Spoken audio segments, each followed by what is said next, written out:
Hello, pattern readers, and welcome to another news and speculation video for the Wheel of Time TV show. I wanted to do this video to catch up on some of the news that I haven't covered in my previous speculation videos for episodes 1 through 4, and to firm up some predictions for those episodes based on this latest information. As always, I don't want to just share the news with you, which you might already be aware of, but I really want to use it to fuel speculation on how the first season is going to shape up and how the books are going to be adapted. So let's start with a spoiler warning. This video will contain spoilers for Book 1, The Eye of the World, so if you haven't read that much, you've been warned. Also, the purpose of this video is to give some insight into what we might expect to see in season 1 of the TV show, so if you'd rather go into that with no expectations, this video might not be for you. So, of course, we have to start with some official news that we've gotten from the Wheel of Time on Prime social media recently. That's that short teaser video that includes a bunch of concept art images, and I feel pretty confident that all of those images are of scenes that will be in the first 4 episodes. We're going to start there and then move on to some recent news broken by our lovely friends at WatSeries.com. Now, this short video seems to be a shorter part of what would be a longer behind-the-scenes type video. And as usual, I am going to remove the original audio to avoid copyright claims on YouTube, but you can link to the full thing if you have missed it.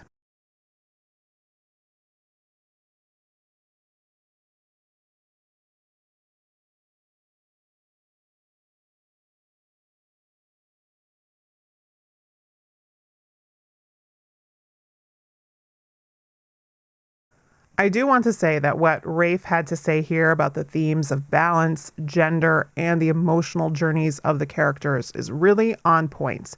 Balance and gender, so essential to the series.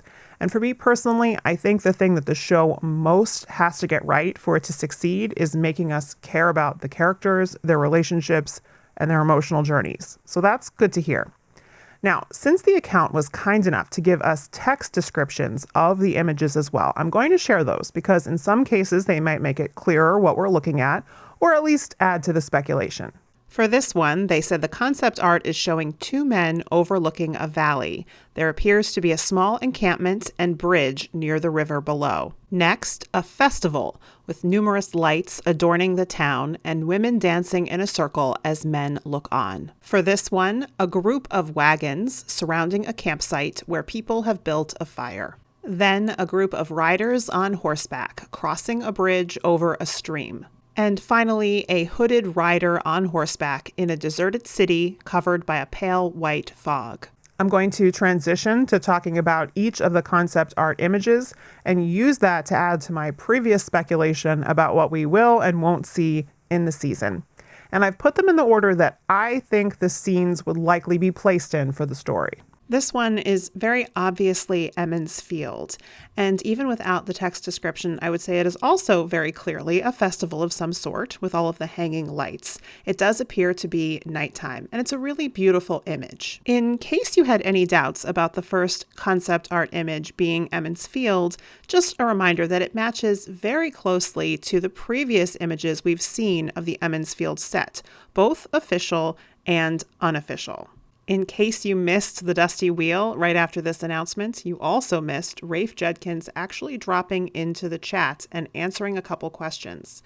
He was asked how close this concept art matched the final product, and he said this was very early concept art, but a couple of them did end up being very close to the final product. Daniel Green then guessed that the 2 that were close were Emond's Field and Shadar Logoth, and Rafe responded that Daniel was right about one of those.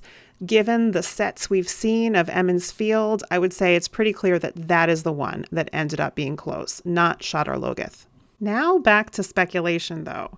If you remember, when we first saw that Wine Spring Inn teaser, Rafe Judkins was asked if we see the Beltane celebration, and he said this one might be a spoiler, especially for Winter Night enthusiasts, but yes. I covered this previously in my Block 1 predictions video, and I discussed 2 possibilities.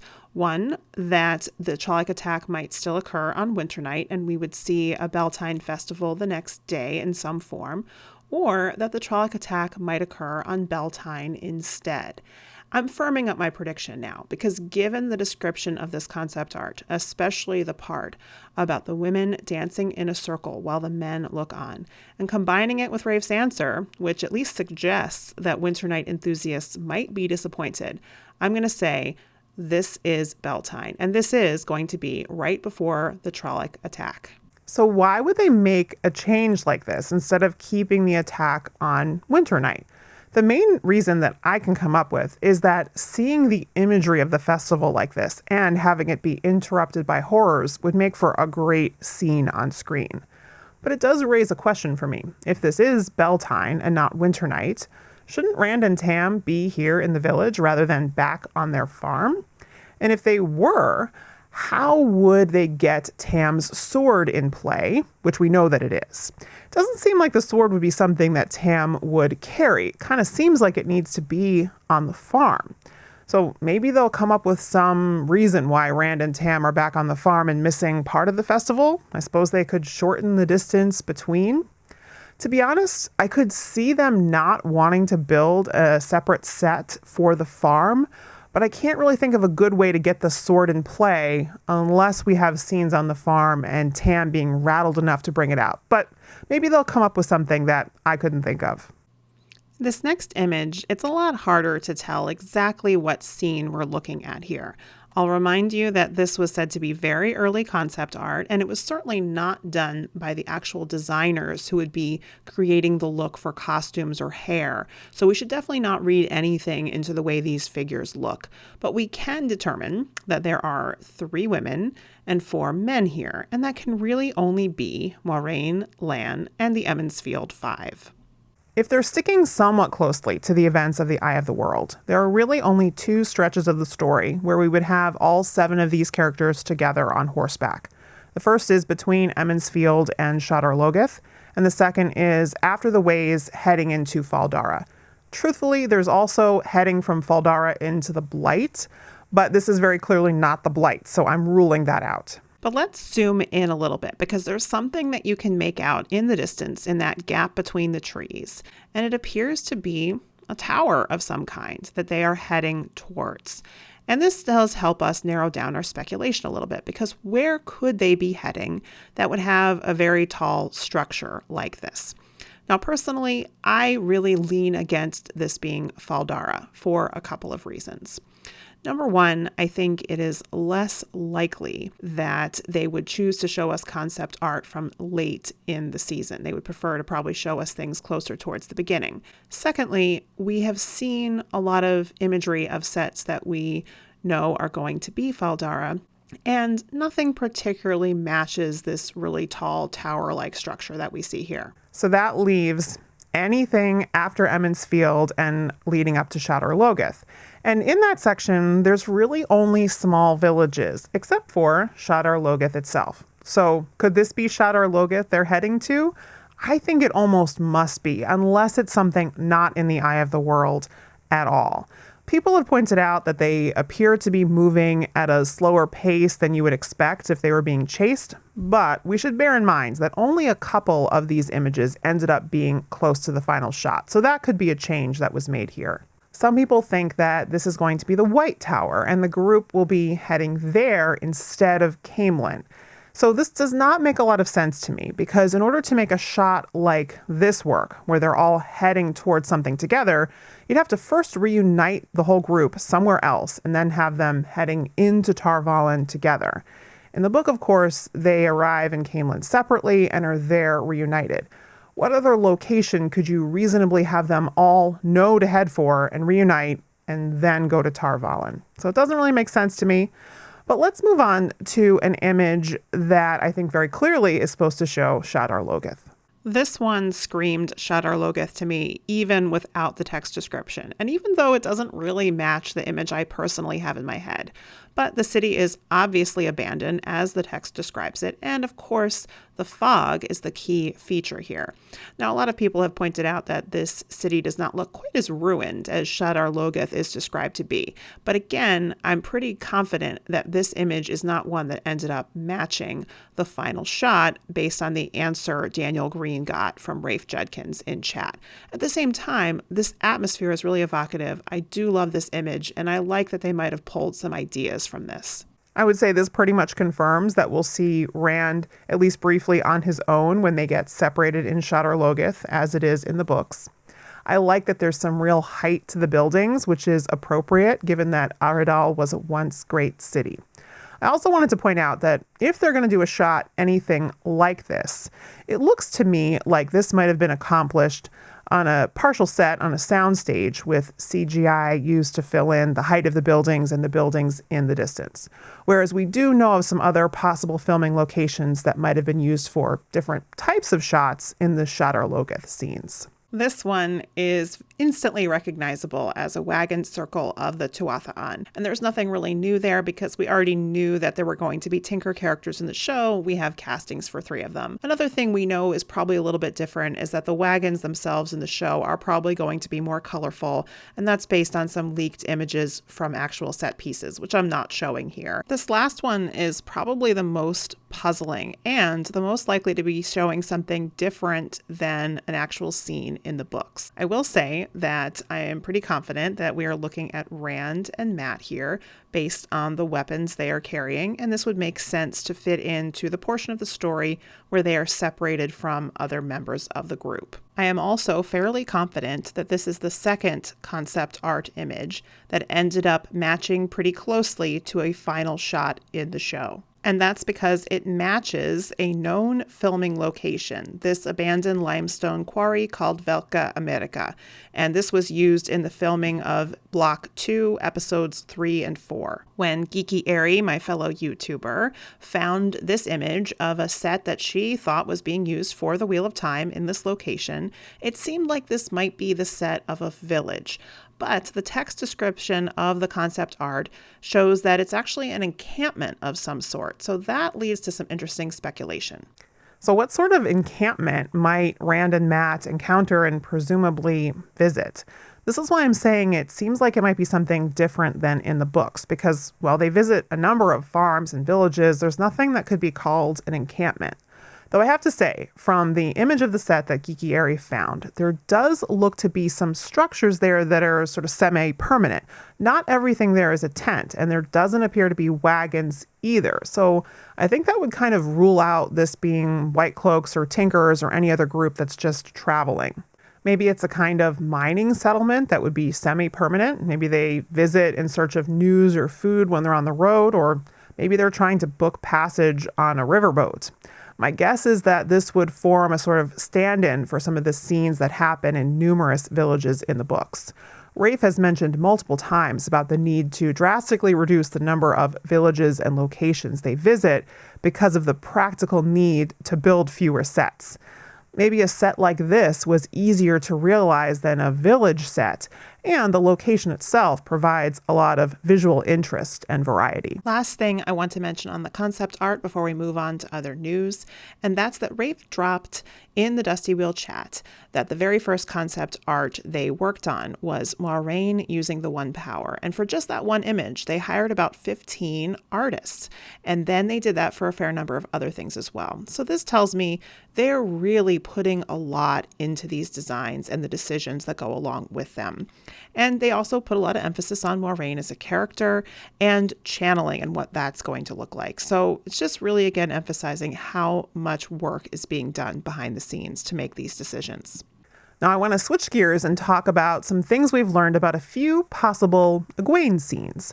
And all of these scenes might give us some clues about what we might expect to see in the first 2 episodes of the season. First, WatchSeries.com reported on some found Egwene audition tapes. And although the tapes themselves are no longer viewable, we have the scripts from them. I want to stress that audition scripts are not actual scripts, and it's entirely possible that nothing like these scenes found their way into the final script at all. It's also possible that they made a few changes, but the basic concept is there, so it's worth mentioning. So I'm not going to read all of the dialogue, but I am going to link to the article where you can read the full text, and I'll have the text on screen as well. This one is between Egwene and Rand, and it's pretty vague. But Rand does refer to something significant that happened for Egwene that day, and it's something that she can't talk about. And she just says it was good. And then at the end, there is a little bit of sweetness between the two, indicating that there is something romantic in their relationship. In this second scene between Rand and Egwene, they seem to maybe refer again to the same event from the previous scene when Rand says what happened out there and Egwene says it wasn't today, and then she redirects to something that happened before when Nynaeve asked her to be her apprentice. Also, at the beginning and the end, Rand has fallen asleep and then he says, I should get up to bed. This would indicate that they might be someplace, if it's not Emond's Field, then it's someplace where they're staying in an inn or some other location with a bed. So I don't think we should get too hung up on details like Rand going up to bed, because again, these are audition scripts. But these two scenes are mostly interesting because they seem to at least partially line up with a couple other bits of information we have about a possible Egwene and Nynaeve scene in the first couple of episodes. WhatSeries.com also spoke with a source familiar with the production that talked about a scene filmed in the fall of 2019, so Block 1 filming, in Slovenia, and that allegedly involved Egwene jumping off a cliff in a sort of initiation into the women's circle. They included this image originally from a Slovenian news site in October 2019. There was production at this bridge near the village of Socha, and there's a woman in a braided wig that's standing near the edge of the bridge over the river, and she looks like she could be a stunt double, perhaps. They also included this scene taken by a tourist of that same production, and in this one we can see that there are several other women in costume further up the bank. And we should also not forget that Rafe Judkins himself has mentioned a scene filmed with Nynaeve and Egwene in Slovenia in this beautiful gorge way off in the countryside.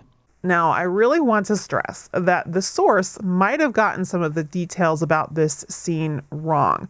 For instance, this could have been a sort of coming-of-age ritual that would accompany Egwene braiding her hair, rather than an initiation into the women's circle itself. But what I think we can take away from this information is that this scene, as well as any possible scenes from the audition scripts that refer to something happening that day, probably occur before the group leaves Emond's Field. And that's because of the presence of other women in the scene, and also because it really wouldn't make sense for Nynaeve to take Egwene off for some ritual once they're already running for their lives. So my speculation is that this scene could actually be the very first scene we see of both Egwene and Nynaeve in the show in episode 1. I really like this idea because I think the show is going to want to change up the way we are introduced to several characters. In the book, we meet everyone when Rand does, and it's really not going to work in the show for us to stay rooted in Rand's POV. So I think some, if not most, of the characters should be introduced to us separate from Rand. And this could be a really cool way to get to know Egwene and Nynaeve. Now to talk about one last scene from those audition scripts. Now this scene is between Lorraine and Aguain, and it definitely takes place after they have crossed the river in Tarn Ferry, because Egwene refers to Moiraine and accuses her of killing the ferryman. And then Moiraine explains about the 3 oaths and how she couldn't kill him and she did not kill him and that he was the cause of his own death. What's interesting, I think, about the end of the scene is that Moiraine really gives her rationale for why she did what she did. Of course, Egwene is challenging her, but she's choosing to open up her thought process a little bit, which is pretty different than the Moiraine we see in the early part of the books. And then we transition into discussion of the power and Egwene's ability, and that's the end of the scene. Now I want to transition to some filming that took place late last year, as well as some leaked cast members that are involved in Loghain's storyline. WhatSeries.com also reported on some filming that took place at this medieval castle in Segovia, Spain, and that took place on December 1st and 2nd, 2020, and we know that a battle scene of some sort was filmed here. They also reported on the names of 4 actors and a new director and cinematographer that were used for this shoot. The first is a Spanish actor named Miguel Alvarez, who will be playing the role of the King of Gildan, who in the books is the one who strips Loghain of his titles. We don't know the roles being played by the remaining 3 actors, Zeke Fernandez, Brandy Rodriguez, and Rebecca Tanwin, but we do know they were filming alongside Alvaro Morte on this shoot, so it's clear that they are involved with Loghain's storyline as well. Based on these images of the names of the actors that were probably used on their dressing spaces, it would appear that Zeke Fernandez and Brandy Rodriguez shared a space, which might indicate that their roles are smaller in comparison. Rebecca Tanwin does have her own space, but that could also be because she might have been the only woman filming at that point. We also know that the director for these scenes, Paco Cabezas, was credited along with Wayne Yip, who directed episodes 3 and 4. So these scenes appear to be pickup shots for Block 2 filming, episodes 3 and 4. This lines up really well with my previous speculation that we would see a battle in episode 4 where Loghain is captured by Aes Sedai. But the castle location is a really interesting addition. So the battle seems to take place in Gildan, and perhaps the king is there to strip Loghain of his titles after he is captured. What would be really interesting is if Loghain tries to take the palace by force, and that's why a battle takes place there. Rebecca Tanwin could perhaps be another Aes Sedai character, since we know that Aes Sedai are involved in these scenes, or maybe she's another character from Gildan. Finally, I want to firm up a few predictions I made previously where I left open some possibility of going in different directions, but I now feel more confident about which way it's going to go. These predictions are meant to supplement previous prediction videos I have done where I really went into more detail. So I'll link a playlist for you for all my season 1 speculation, and definitely at least check out my Block 1 and Block 2 videos if you haven't already. First of all, I'm now going to firmly predict that we will not see Tom in episodes 1 or 2. We will only see him in episodes 3 and 4. And this is based on information I covered previously about his filming schedule, and also some information we got from the reveal of Tom's guitar. So make sure you check out that one as well if you haven't. From the shot we get of this page of the script, as well as the set at the end, which is clearly showing an inn, I think we can be very certain that we will first meet Tom when he's performing at an inn. Previously, I'd mentioned the possibility that if Baerlon were kept as a location, we could meet Tom there at an inn. However, I now feel very confident that Baerlon will not appear as a location in the show. And that's based on several things that Rafe has said, including his Q&A after that guitar reveal. I do think the only village we're going to visit in between Emmonsfield and Shadar Logoth is Tarn Ferry. And while I think it's very possible that we could meet White Cloaks there, it really would not make sense for the party to be hanging out at an inn when they need to get over that river as quickly as possible. So I don't think it makes sense to meet Tom in Tarn Ferry. The certainty of meeting Tom at an inn also makes me more confident in my prediction that we will not see Bael Domon and the Spray in season 1. Rand and Matt's journey can be done without it, and I think the focus is going to stay on Tom for those episodes. It really wouldn't make sense to bring in Bael Domon yet for what will be a very brief interaction.